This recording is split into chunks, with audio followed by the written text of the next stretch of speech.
할렐루야. 반갑습니다, 여러분. 11시 반. 원래는 주무실 시간인데 이 자리에 오신 모든 분들 제 이름으로 환영하고 축복합니다. 지금이 어떤 때라고요? 자다가 깰 때입니다. 오늘은 주무시면 안 돼요. 말씀 들을 때 어떨 때는 가끔 저녁 예배 같은 때 너무나도 피곤해서 그렇게 막 몸을 막 이렇게 하시는 분들이 계시는데 제가 참 안쓰럽습니다. 그때는 이불이라도 좀 깔아드리고 싶은 그런 마음인데 오늘은 자다가 깰 때입니다. 우리 좌우 옆에 계신 분하고 이렇게 인사하겠습니다. 지금은 자다가 깰 때입니다. 한번 인사하세요.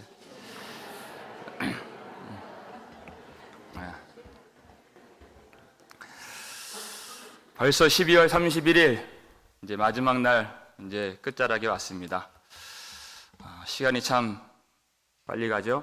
요즘은 새벽 예배를 드리면 한 7시쯤 되면은 오늘 하루도 다 갔다 그런 생각이 들어요. 너무나도 하루가 빨리 가기 때문에 할 것이 없는 그런 시간들을 보내고 있습니다. 하나님은 이 시간의 흐름을 아주 중요하게 여기시는 분이십니다. 창세기 1장 1절 보니까 첫 단어가 뭡니까? 태초에 하나님이 이렇게 됩니다. 천지를 창조하시니라. 태초에 시간적인 개념이죠. 시간의 시작입니다. 영원하신 분이 역사와 시간을 시작하셨다는 뜻입니다. 그리고 하루하루 첫째 날, 둘째 날, 셋째 날 그 시간 속에서 하나님의 계획대로 일하시는 하나님. 그리고 역사상 가장 중요한 일이 무엇입니까? 그리스도께서 이 땅에 오시는 일. 여러분 갈라디아서 4장 4절 첫 단어가 뭔지 아세요? 때가 참회입니다. 하나님이 그 아들을 보내사 이렇게 됩니다. 때가 참회 아시죠? 하나님은 그 때를 정하셨고 그 역사 속에서 시간의 흐름 속에서 하나님의 시간표 안에서 우리를 구원하시는 일을 행하시는 하나님이시다 그 뜻입니다. 그렇기 때문에 우리도 하나님의 백성인 우리도 시간의 흐름을 아주 중요하게 여겨야 한다는 것입니다. 우리 아이들이 자기들 방에 들어가 있으면 그리고 조용하게 아무 소리도 안 들리면 저는 좀 불안하더라고요. 그래서 뭐 하나 볼까 해서 이렇게 발꿈치를 들고 살금살금 이제 다가가면 아니나 다를까 엉뚱한 짓을 하고 있습니다. 항상 제대로 된 일을 시킨 일을 한 적이 별로 없는. 그러면 그 아이들을 앉혀놓고 안타까운 마음에 우리가 뭐라고 설교를 합니까? 얘들아, 이 시간은 다시 오지 않아. 시간을 제발 헛되이 보내지 말아라. 우린 맨날 하는 이야기입니다, 아이들한테. 이 시간이 얼마나 귀한 시간인가. 막을 수 없는 군대와 같이. 저는 주일날 오늘이야 예배가 있기 때문에 제가 쉬질 못했지만 예배 잘 드리고 성도들이 은혜 받고 그리고 주일 저녁 되면 얼마나 마음이 평안한지 몰라요. 근데 바로 다음날 주일이 오는 것 같아요. 군대와 같이 온다니까요, 시간이. 어김없이 주일은 다시 다가옵니다. 주님 앞에 서는 날이 다가온다는 뜻입니다, 그것이. 열왕기상 1장 1절 보니까 다윗이 나이가 많아 늙으니 이불을 덮어도 따뜻하지 아니한지라. 묘한 말씀입니다. 이 세상을 쥐락펴락했던 다윗이 시간 좀 지나니까 이제 노인이 되어서 이불을 덮어도 추위를 느낄 수밖에 없는 몸서리치는 그런 연약한 존재가 되었다는 뜻입니다. 이 시간 막을 수가 없습니다. 그때 가서는 하나님 앞에 후회하고 이제는 잘 살아야지 마음을 먹어도 할 수가 없는 시간이 없고 힘이 없고 기력이 없는, 그렇게 예배를 드릴 걸, 그렇게 기도를 드릴 걸 해도 할 수가 없는 허망한 때를 만나게 되었다는 것입니다. 여러분, 성도는 그렇기 때문에 이 순간순간을 하나님 앞에서 충실하게 살아야 되는 것입니다. 바울이 지금 그걸 말하고 있는 것입니다. 11절 말씀입니다. 읽겠습니다. 또한 너희가 이 시기를 알거니와 자다가 깰 때가 벌써 되었으니 이는 이제 우리의 구원이 처음 믿을 때보다 가까웠음이라. 아멘. 자다가 깰 때가 벌써 되었으니, 지금은 세상에 뜬 잠을 잘 때가 아니라, 죄악의 잠을 잘 때가 아니라, 사망의 잠을 잘 때가 아니라 일어나서 깨어서 주님이 오실 날을 준비해야 될 때라는 말씀입니다. 우리는 예수를 믿고, 우리를 위하여 죽으신 예수를 믿고 구원을 받았지만 이 구원은 완성된 구원이 아닙니다. 예수 그리스도께서 다시 오실 때에 이 구원이 완성되는 것입니다. 그래서 예수님의 초림과 예수님이 다시 오시는 재림 사이의 때를 성경은 마지막 때라고 말씀하고 있는 것입니다. 이 마지막 때, 이때는 예수님이 다시 오신다고 약속을 주신 때이기 때문에 이제는 죄악의 잠에서 깨어나서 주님 오실 날을 성도들이 신실하게 기다리며 준비를 해야 되는 때인 것입니다. 아이들이 해가 다르게 자랍니다. 주님 오실 때까지 성도들도 마찬가지로 그렇게 성도들의 거룩함이 자라고 믿음이 자라고 거룩함의 표지가 나타나야 된다는 것입니다. 여러분, 로마서 이 마지막 부분을 읽어보면은 이 사도가 그 거룩함의 가장 중요한 표지가 무엇인가를 우리에게 분명하게 가르쳐주고 있습니다. 그게 뭔가? 사랑이라는 것입니다. 그럼 12장 말씀 볼까요? 12장 너무나도 많이 있지만 9절 10절 말씀입니다. 로마서 12장 9절 10절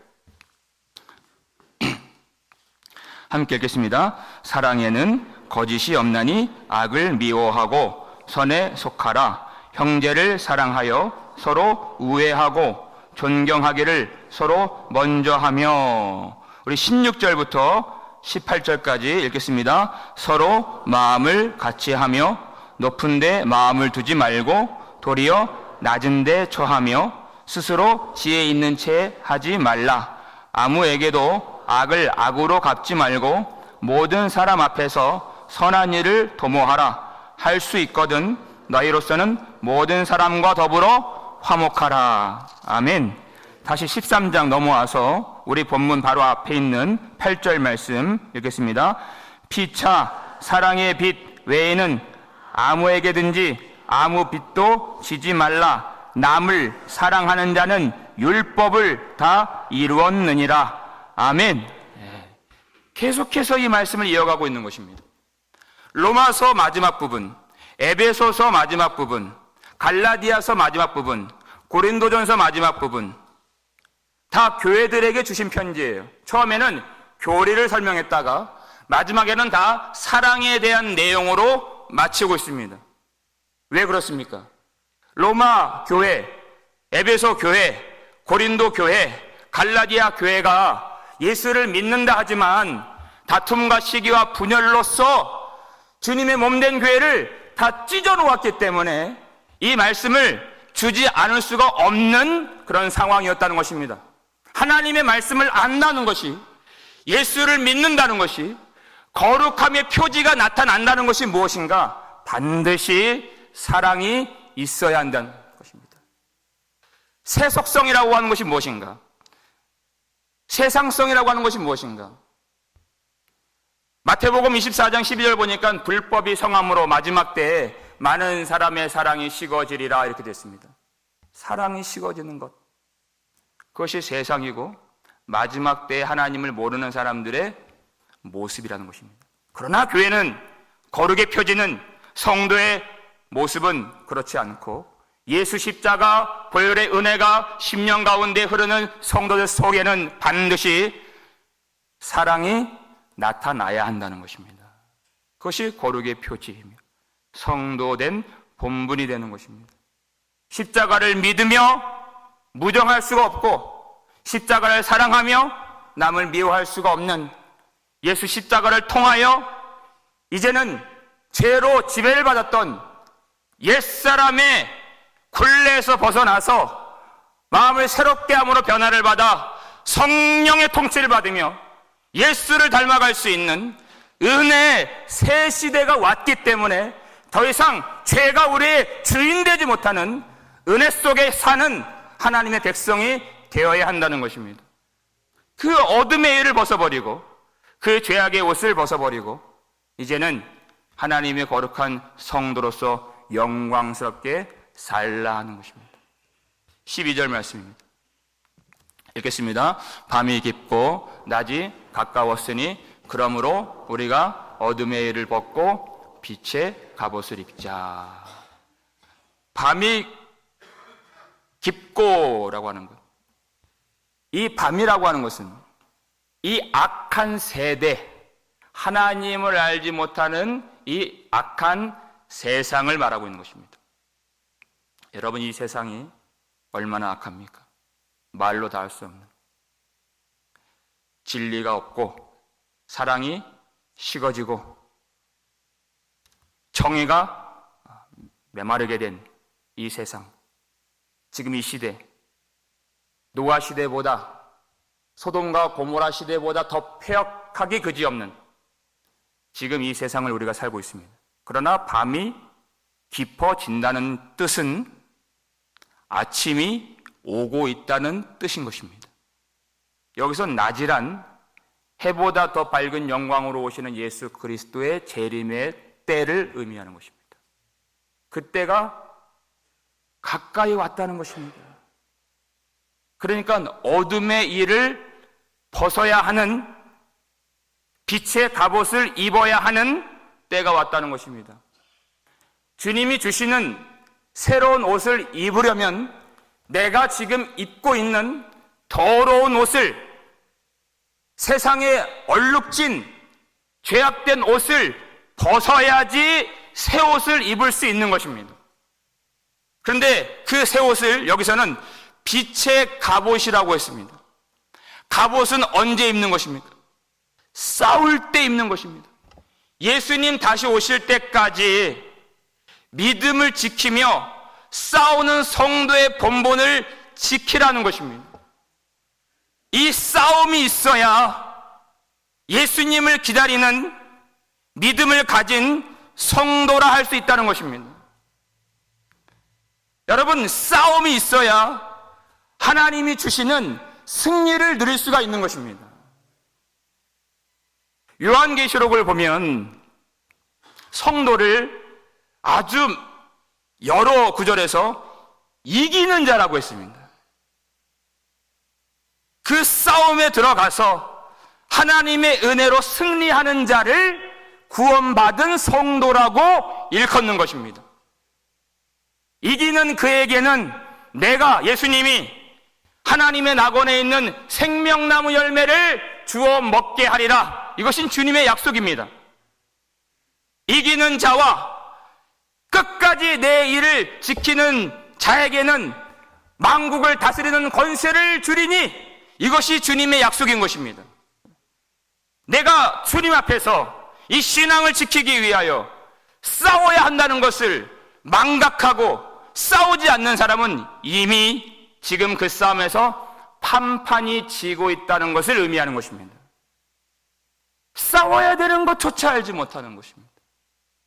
여러분, 우리의 싸움 중에 가장 중요한 싸움이 무엇인지 알려드리겠습니다. 히브리서 2장 1절 말씀 보세요. 읽겠습니다. 그러므로 우리는 들은 것에 더욱 유념함으로 우리가 흘러 떠내려가지 않도록 함이 마땅하니라. 이렇게 됐습니다. 이 복음, 하나님의 말씀을 듣되 그냥 듣는 것이 아니라 들은 것에 더욱 유념함으로 이렇게 되어 있습니다. 주의를 기울이며 사력을 다해서 이 말씀을 듣는 이 일이 성도가 감당해야 될 아주 중요한 싸움이라는 것입니다. 여러분, 이 말씀 듣는 것이 싸움입니다. 여러분, 저는 목회자이기 때문에 말씀을 준비하고 단에 서서 예배를 인도합니다. 여러분, 예배 한 번, 설교 한 편 준비하는 것 엄청난 싸움입니다. 여러분이 해보질 않으셨기 때문에 말을 안 하는 거지, 말을 해도 모르시기 때문에 엄청난 싸움입니다. 근데 오늘 말씀 보니까 이 말씀을 준비하는 것이 싸움이 아니라 말씀을 듣는 것이 싸움이다, 그렇게 가르쳐주고 있습니다. 그냥 30분, 1시간 그냥 앉아서 그냥 흘려보내는 것이 말씀 듣는 것이 아니라 목회자가 말씀을 준비하는 것보다 더 치열한 싸움이 지금 이 말씀을 듣는 이 현장에서 이루어지고 있다는 것입니다. 얼마나 중요한 싸움인가. 이 말씀을 듣는 일에 주의를 기울이지 않고 싸우지 않고 유념함이 없다면 세상의 그 급류에 흘러 떠내려가는, 시험의 풍랑에 밀려 떠내려가는, 유혹이 왔을 때 유혹의 강풍에 흔들려 떠내려가는 그런 사람이 될 수밖에 없다는 것입니다. 우리의 신앙 평안한 것처럼 보여도 어떨 때는 그 작은 일 하나로 그 신앙의 배가 뒤집혀지고 그 말 한마디에 은혜가 완전히 다 떨어지게 되는 그런 위험들이 항상 도사리고 있는 것이 우리의 신앙 생활인 것입니다. 그때 우리를 붙들어 지켜주는 것이 하나님의 말씀인 줄 믿으시길 바랍니다. 씨 뿌리는 비유를 보면 마태복음 13장에 길가에 뿌려진 그 씨는 새가 그 씨를 낚아채버린다 그랬습니다. 예수님이 해석해 주시기를 말씀을 듣고도 깨닫지 못하는 자는 악한 자가 와서 그 마음에 뿌려진 것을 가져간다는 것입니다. 깨닫지 못하는 것. 여러분, 우리의 인생에서 우리가 하는 일 중에 우리가 마음에 품은 그 소원 중에서 가장 중요한 것은 이 말씀을 받고 깨닫는 일이 되는 것입니다. 누가 이 말씀을 깨달을 수가 있습니까? 이건 사람이 하는 일이 아닙니다. 이 말씀을 깨닫는. 그렇기 때문에 이 말씀을 사모하고 주님 앞에 나의 모든 심정을 다 내어놓고 이 말씀의 진의를 밝혀달라고, 이 말씀을 받을 수 있는 내 마음의 빛을 비춰달라고 사력을 다하여 간절한 마음으로 뒤로 물러서지 아니하고 주님 앞에 나와 간절히 기도하는 자에게 깨닫는 은혜를 주실 줄 믿으시길 바랍니다. 이 일이 얼마나 중요한 싸움인가. 이 말씀을 받는 이 싸움에서 여러분 포기하지 마시고 하나님의 은혜를 간절히 구하여 다가오는 2024년 더욱더 힘써서 온전한 마음으로 이 말씀을 받고 깨닫고 더 사모하고 말씀대로 순종할 수 있는 저와 여러분 되시기를 주의 이름으로 축원합니다. 그래야 다음 싸움을 싸울 수 있는 것입니다.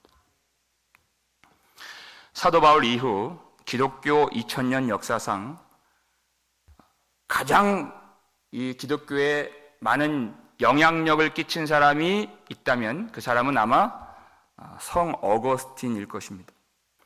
이 사람은 그렇게 이제 후에는 많은 영향력을 끼쳤지만 젊었을 때에는 마니교라고 하는 이단에 빠져서 그리고 그 시절에 쾌락과 방탕함에 젖어서 살았던 그런 인물이었습니다. 그래서 우리가 잘 알듯이 그의 어머니 모니카가 그가 하나님 앞에 회심하고 돌아오기를 포기하지 않고 간절히 기도했다는 그 이야기는 아주 유명한 이야기입니다. 근데 그 기도가 응답됐습니다. AD 387년 어느 날 그가 정원에서 무화과 나무 아래에서 왜 이렇게 방탕하게 살고 있는가 자신을 돌아보면서 그 죄악과 불순종에 대한 절망을 느끼고 통회하면서 눈물을 흘리고 있을 때 옆집에서 아이들의 노래소리가 들려오는 것입니다. 펴서 읽으라, 펴서 읽으라. 라틴어로 톨레레게 집어들어서 읽으라 하는 그 노래소리를 듣고서 그의 마음에 어떤 것인지는 모르겠지만 알 수 없는 힘에 이끌려서 그가 성경을 펴서 읽게 되었다는 것입니다. 그 성경 말씀이 오랜 방황을 종식시켜 주었던 그 말씀, 하나님께로 다시 돌이켜 주었던 그 말씀, 어둠의 의심의 그림자를 다 걷어치워버리게 만들었던 그 말씀이 바로 오늘 본문 13절, 14절 말씀인 것입니다. 이 두 절 읽겠습니다. 낮에와 같이 단정히 행하고 방탕하거나 술 취하지 말며 음란하거나 호색하지 말며 다투거나 시기하지 말고 오직 주 예수 그리스도로 옷 입고 정욕을 위하여 육신의 일을 도모하지 말라. 아멘. 이 말씀을 펴서 읽는 순간 하나님의 성령의 빛이 그 마음 가운데 비추어 주셔서 그가 다시 하나님께로 돌아오게 되는, 그리고 하나님이 주신 그 사명을 능력 있게 감당하게 되는 인물로 세워지도록 만들어줬던 말씀이 바로 이 로마서 13장 13절 14절 말씀이었습니다. 낮에와 같이 단정히 행하고, 이제는 예수님 그 해보다 밝은 영광으로 임하시는 주님이 오실 때가 다 되었기 때문에 그 날은 언제인지 어느 시간인지 우리가 알 수 없기 때문에 그날이 바로 오늘인 것처럼, 예수님 재림하시는 날이 바로 지금인 것처럼 정결하게, 단정하게, 그리고 거룩하게, 영광스럽게 성도의 본분을 지키며 살라는 말씀인 것입니다. 어두운 때에는 어떤 흠이나 점이나 부정한 것이 있어도 잘 보여지지가 않습니다. 그러나 빛이 비치면 아주 작은 흠이나 점도 밝히 드러나게 되는 것입니다. 여러분, 우리가 예배 가운데 그래도 다 이렇게 갖춰서 입고 나왔습니다. 그렇게 입고 나오신 거죠, 여러분? 여러분, 집에서 입는 옷이 또 따로 있죠? 목 다 늘어나고 추레하게 무릎 다 튀어나와가지고 그렇게 낡아진 그런 옷을 여러분 이렇게 다 예배에 나오는, 다 갖춰 입고 나오는 그 자리에서 나만 혼자 그 낡고 추레한 옷을 입고 앉아있다고 생각해 보십시오. 얼마나 부끄럽겠습니까? 근데 그 부끄러운 옷이 이런 겉옷을 말하는 것이 아닙니다. 무엇입니까? 방탕함과 술 취함과 음란함과 호색함과 다툼과 시기가 하나님 앞에서, 교회 앞에서 너무나도 부끄러운 옷이 된다는 것입니다. 지금 열거한 이러한 내용들은 갈라디아서 5장을 보게 되면 하나님의 나라를 유업으로 받지 못하게 만드는 죄악들인 것입니다.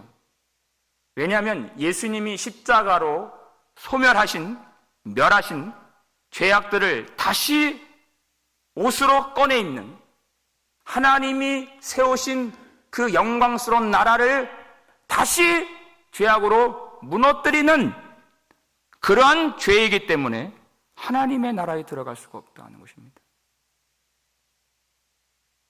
여러분, 우리가 믿음으로 사는 것은 내 정욕대로 사는 것이 아닙니다. 내 욕심대로 사는 것이 아닙니다. 성도이기 때문에, 하나님의 자녀이기 때문에. 정욕이란 처음 인간이 자기 정욕 때문에 하나님을 버리게 했던 그 정욕입니다. 예수님은 우리의 죄와 정욕을 멸하시기 위하여 우리 죄 대신 십자가에서 죽어주신 우리의 구원자가 되십니다. 그 예수 그리스도의 보혈로 정결함을 받게 된 하나님의 백성이 어떻게 자기의 욕심과 정욕을 좇아서 더러운 것들을 행하며 그렇게 살 수가 있겠는가? 그럴 수가 없는 것입니다. 여러분, 이 술 취함과 방탕함, 이러한 것들이 성도로 하여금 얼마나 이 고귀한 시간들을 그냥 흘려보내게 만들고 하나님을 섬기고 예배하고 주의 뜻을 분별하여 하나님을 기쁘시게 하기도 부족한 이 세월들을, 이 시간들을 얼마나 허망하게 보내게 만들며 하나님을 섬기지 못하게 만드는가. 그것이 방탕인 것입니다. 시간을 그냥 흘려보내는. 시간이라고 하는 것은 하나님이 우리에게 주신 단 한 번밖에 없는 이 땅에 회개할 수 있는 기회인데, 예수 한 번밖에 없는 예수 믿는 기회인데 그냥 흘려보내는 것입니다. 음란과 호색함, 이런 죄들이 얼마나 많은 가정들을 파괴시키고 많은 사람들을 상처받게 하는, 무너뜨리는 그런 죄입니까? 다툼과 분열과 시기가 주님의 몸된 교회를 얼마나 찢어놓고 하나님의 은혜와 영광을 누리지도 못하게 만들고 얼마나 많은 영혼들을 실족하게 만드는 그런 다툼의 죄입니까? 예수를 믿는다면 더 이상 그런 어둠의 옷을 입지 않고 오직 주 예수 그리스도로 옷 입어야 되는 것입니다. 여러분, 복음이라고 하는 것은 그렇게 죄악 가운데 살면서도 위로해주고 격려해주고 죄악 가운데 사는 사람들에게 면죄부를 주는 것이 복음이 아니라는 것입니다. 어둠의 옷을 벗어버리고 예수 그리스도로 옷 입으라, 이것이 복음인 것입니다.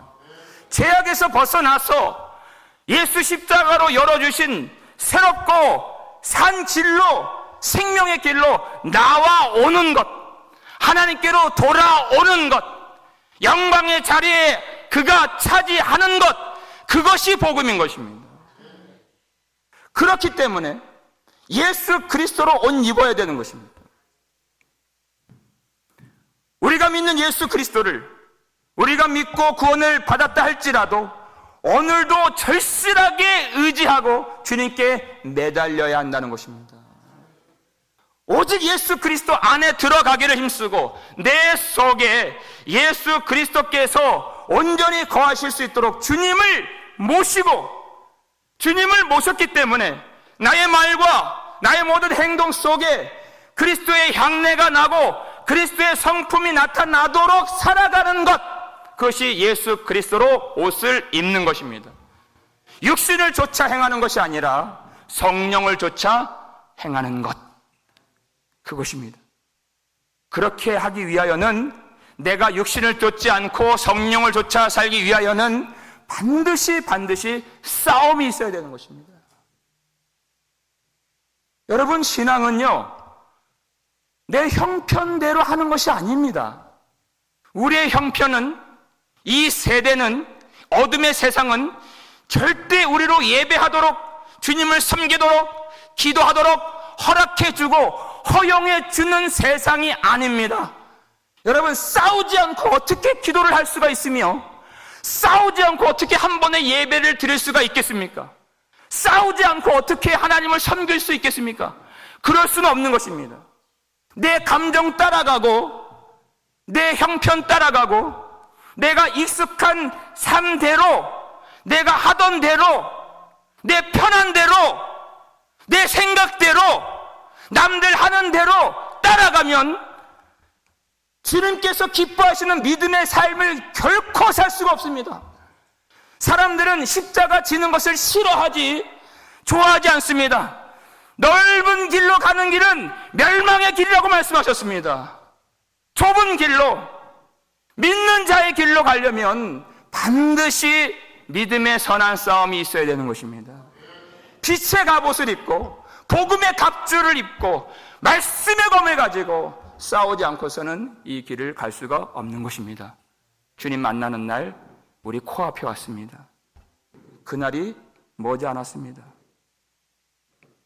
여러분, 그렇게 우리보다 100배, 1000배 훨씬 뛰어났던 그 목숨을 걸고 순교의 각오로 그렇게 살았던 초대교회 성도들도 너희들 왜 그렇게 싸우지 않느냐? 왜 피 흘리기까지 죄와 싸우지 않느냐? 주님이 그렇게 책망하셨습니다. 히브리서 12장 4절 말씀 읽겠습니다. 너희가 죄와 싸우되 아직 피 흘리기까지는 대항하지 아니하고, 우리하고 비교도 안 되는 그 믿음의 싸움을 싸웠던 그런 선조들이었습니다. 그러나 너희들이 아직까지는 피 흘리기까지 대항하지 않는구나. 여러분, 우리가 수십 년 신앙생활하고 교회에서 하는 모든 훈련, 교육, 양육 다 받고 남들 다 마다하는 봉사, 열심히 하는 것 다 아름답고 다 좋은 것입니다. 그럼 우리는 봉사할 때, 우리는 예배를 드릴 때, 남들 안 나오는 예배를 드릴 때, 남들보다 조금 더 기도할 때 나는 괜찮은 믿음이라고 생각하는 그런 경향이 있습니다. 나 정도면 그래도 좋은 믿음이라고 하는 착각 속에 살 때가 많이 있다는 것입니다. 그것들도 중요하고 아름다운 헌신이지만 주님이 보실 때에는 우리가 죄와 싸울 때 피 흘리기까지 싸워야 하는 그것은 아직 거기까지 도달하지 못하고 있다고 말씀하고 있습니다. 누가 피를 흘리셨습니까? 예수님이 십자가에서 피 흘려 죽으신 것 같이 우리의 신앙의 싸움이 그렇게 피를 흘려야 하는, 인내가 요구되고 고난이 따르고 치열한 싸움 속에 들어가야 하는 그것이 우리의 신앙생활인 것입니다. 여러분, 이 신앙의 싸움이 결코 가볍지도 않으며 쉽지도 않다는 것입니다. 그렇기 때문에 우리는 주 예수 그리스도의 은혜를 힘입지 않고서는 내 힘으로 도무지 감당할 수가 없기에 주 예수 그리스도로 옷 입으라, 이렇게 말씀하신 것입니다. 나의 의지나 내가 아는, 내가 배운 것이나 내가 경험했던 것이나 내 성정으로, 성품으로 내 결단과 다짐으로 할 수가 없으며 오직 예수 그리스도 십자가에서 피 흘려주신 그 보혈의 능력, 십자가의 능력 의지하여 하나님 앞에 나아가 이 싸움을 싸울 수 있게 된다는 것입니다. 십자가로 열어주신, 이제는 육신의 정욕의 지배를 받지 않고서 성령을 쫓아 살아갈 수 있는 은혜 새 시대 가운데에서 오직 주님을 의지하면서 은혜 통치를 받는 하나님의 백성의 아름답고 영광스러운 그런 삶을 살아가라 하는 것입니다.